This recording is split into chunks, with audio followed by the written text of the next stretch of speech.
What's going on, people? We are Tottenham TV, back here for yet another Tottenham update for you guys. Just before we get into that, do go check out our website, WeAreTottenhamTV.co.uk, for your latest Tottenham articles. But let's get straight into it, and let's start off talking about Richarlison, as Matt Law has done an article this morning, and he says that Tottenham forward Richarlison is a big target for Saudi Arabian clubs in this upcoming January transfer window.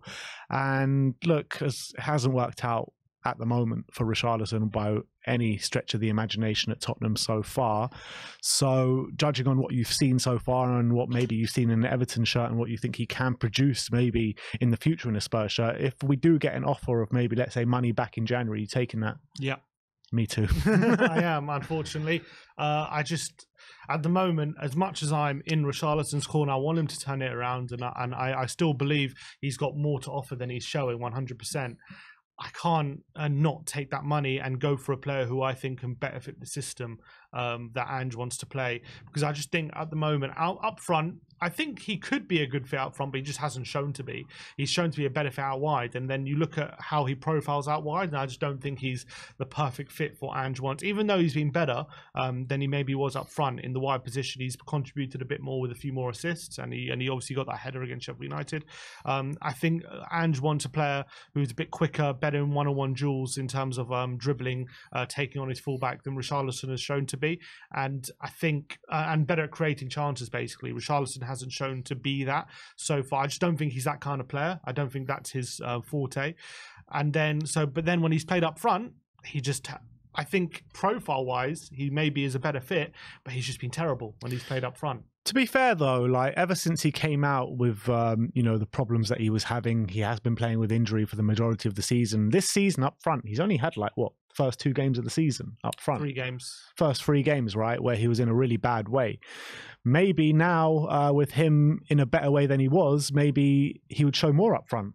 Yeah, maybe, but I can't judge based on what might happen. I can only judge on what has happened so far. So based on what has happened, I mean, he's been dreadful. And this goes back to last season as well. When he's been given opportunities, he was pretty woeful. And this has come from a guy who was very pro bringing Richarlison in, and I really believe he can be a very good player. But I'm just thinking now, I actually think profile-wise, he's actually probably more suited to what Conte was trying to do than Ange in a weird way. And I think that even though he's in a more attacking system now, I just don't think he profiles very well out wide. And I think up front, he profiles a bit better, but he's been terrible. So if you ask me right now, on November the 13th, if I got my money back, would I take it? I would say yes. Now, off the international break, maybe he gets to run of games, and maybe he starts banging the goals and completely turns around his form. And maybe my opinion can change. It's definitely open to changing. But you ask me right now, would I want my money back? I'm saying yes, because it's been a while now. It's not even been a few games. It's coming up on 18 nearly a months. Year and a half. Yeah, it's coming up on 18 months where he just hasn't shown anywhere near the quality that is expected of someone like him. And I think we can probably get I think we could definitely use that money to sign a player who can contribute a lot more regularly than him. So yeah, that's the reality. I completely agree with that. I mean, I as well have been a supporter of Richarlison and felt like the fans did get on his back. And look, rightly so, because his performances haven't been good. But I would have liked to have seen the fans stand by him a bit more and show him a bit more support for a player that was clearly struggling. But in terms of what you're saying, take your money back. How low do you go? 50? How low? I'll take 45 million. Not 40. Maybe 40. 35? I don't think I'd take 35. I think 40. Saudi Arabia, they have the money. Come on, they can stump up 40. But if we don't, let's say we don't take that 35 million and he carries on the way he is for the rest of the season. If he carries on the way the rest, I'll take 5 if he's going to carry on that way. You know what I mean? Obviously, he needs to improve. Otherwise, I'll give him away for free. You know what I mean? But there's no sign that he's going to get to the levels of the player that we need. There are signs of slight improvement, but no signs of the player that we need. Correct, but there's definitely signs of improvement. So hopefully, look, yeah, you're right. There's definitely no indication that he's going to become a player worthy of that 60 million price tag. And even the player that we showed at Everton, he's not even anywhere near that at the moment, unfortunately. So he needs to get back to even that level. But I really thought he was going to improve on his Everton level, and that just hasn't happened. What I'm basically trying to say is either you take 30 million this January or you roll the dice until the end of the season and potentially get even less. Yeah, I would probably roll the dice for 30 million. I probably wouldn't do it for you. All right, let's move on. Let's talk about Eric Dier now. These old rumours creeping up once again. Peter O'Rourke saying that Bayern Munich have set their sights on a shock deal. It says for Tottenham star Eric Dier. Star, unbelievable star. Or maybe they're basing it off his cameo against Chelsea. I don't know, but I'm happy for him to get his move. I think it'll be a brilliant move for him. Maybe Kane can get in his ear and say, "Look, it's really great at Bayern. Come join us." I'd be shocked if Bayern. I don't understand why they'd want him because they got Kim Min-jae, Upamecano, Matthias de Ligt. I don't know why they need Eric Dier there. Surely, if they're signing a centre back, I don't know. It wouldn't be Dier, but anyway. But I'm more than happy for them to go for him. To be fair to Dier, he hasn't been absolutely atrocious in the last couple of games when he's stepped in. But absolutely, he's been absolute Bayern Munich levels, 100%. He's been massive improvement. But look, I don't think it's any surprise, though. Maybe our two worst defensive displays have come when him and the team, to be fair. But I think he's been okay, but I'm more than happy for him to leave because I think we could definitely use any sort of money that we can get for him and go towards the centre-back who can play the system Ange wants. The only reason I can see that Bayern Munich want to sign Dier, it could be a short-term deal because Matthias de Ligt has been struggling massively with injuries this season. So maybe it's just kind of a stopgap to fill in on the bench until the end of the season. That's the only reason I can see. Fair enough.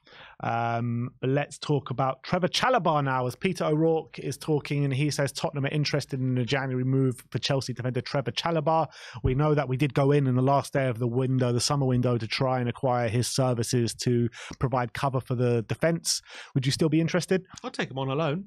I don't think I would sign him permanently, but I'll take him on a loan. I think considering the injury problems we have in that area and we need cover, I think he's definitely more suited than either Davis or Dier right now than in the centre-back role. So I think he'd be a solid loan signing, to be honest.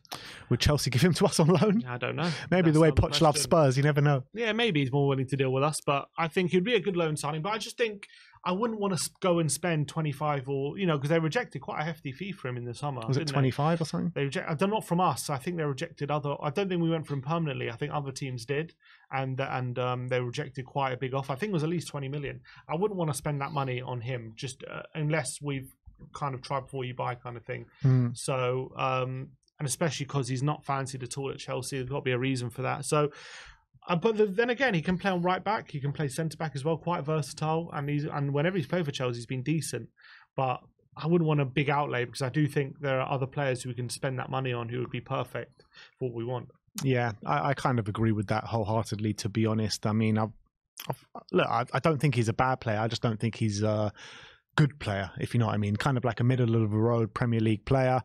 If you would ask me if I want to sign him, I'd probably say no, but if it was just to provide cover from now until the end of the season, I would probably jump at the chance to take it. So I mean, it's an interesting one, but we are linked with some other centre-backs which we'll get through now, and Lloyd Kelly is the next one on the list. And Peter O'Rourke again is saying that Tottenham will have to pay around 25 to 30 million pounds for Bournemouth defender Lloyd Kelly in the January transfer window, and that seems like a hefty fee for a player that will have 6 months left in his contract. Yeah, it won't be 25. Surely they'd have to take less than that, unless the only reason I can see them holding out for 25 is if they really believe that without Kelly they're going to go down. And if they really believe that, then maybe they would hold out for it. But because obviously, safety is worth a lot more than 25 million, and maybe that's what they believe. But considering his age and his contract status, surely, and his quality, surely you'd believe, because they were talking about that kind of fee in the summer, weren't they? I mean, I know we didn't get it over the line, but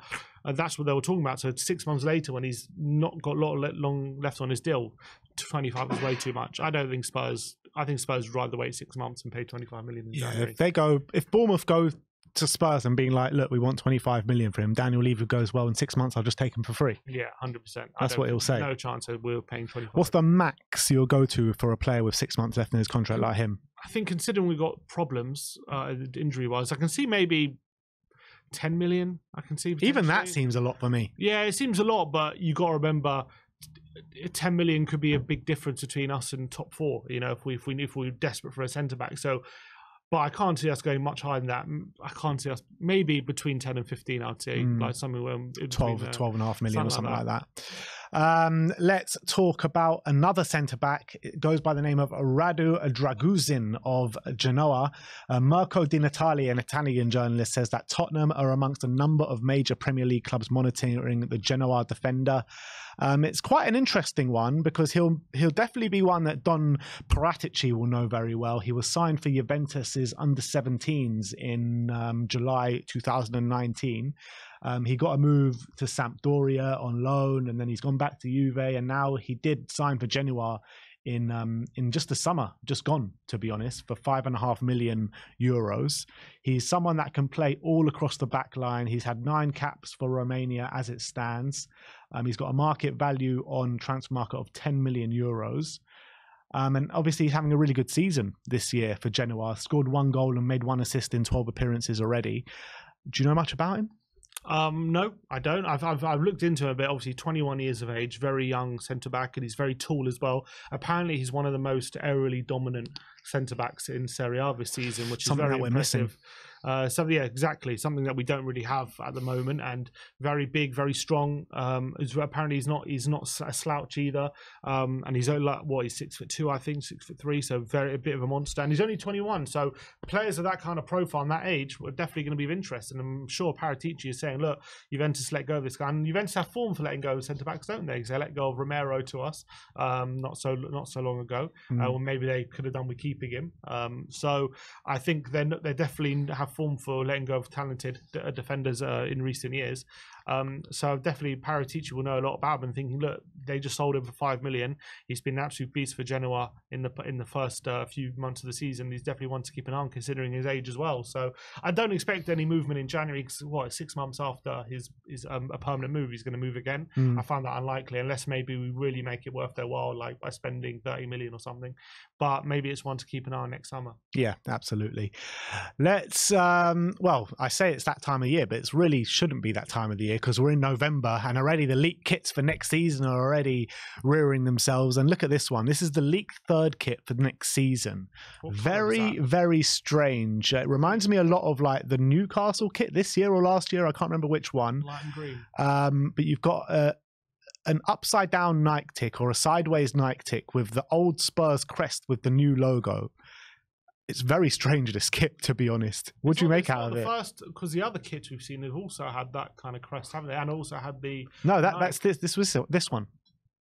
I didn't you? Wasn't there another one leaked? No, it was this. This one again. It was this. The same one leaked. Before it was we could only see the crests and the Nike tick. Now we see the whole kit. I see. I don't understand the whole Nike thing. I don't get why they're putting it upwards instead of the normal.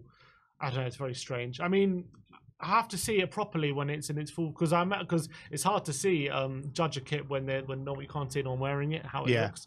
But I mean, it doesn't look too bad. It just looks a bit weird because it's changed. Why would you have a crest with the badge? I think it looks a lot cleaner with just the badge without the crest. I don't think I like that.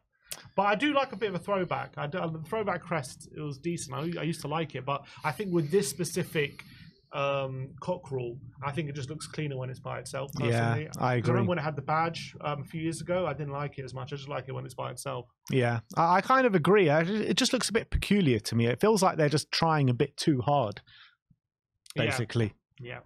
But look, that's the kit apparently for next season, and that website Footy Headlines usually do get it spot on, so it looks as though that is very much likely to be our kit for next season.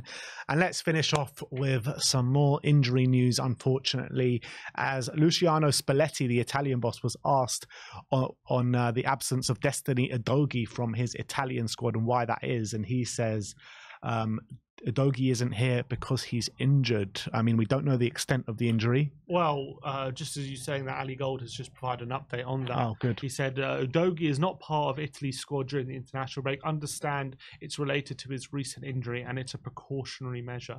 So hopefully, considering if he's saying it's precautionary, I'm assuming that give it a couple of weeks and he should be back and he should be okay. But obviously not great considering he only missed last game because he was had suspension. So the fact that his injury again has seemed to maybe, I don't know about reoccurred, but he's not over it completely, it seems. That's got to be a bit of a worry. And considering he played against Chelsea, maybe he played a bit injured. Maybe that's got to take that into account because if he's still not over it now, was he over it when he played against Chelsea? That's got to be a worry. So hopefully he takes a couple weeks to rest, and maybe he'll be over it by the time the international break is over. I never kind of buy these precaution excuses. I mean, the last time we heard that with Brennan Johnson, he's not playing because of tightness in his hamstrings, and then he was out for like 3 weeks.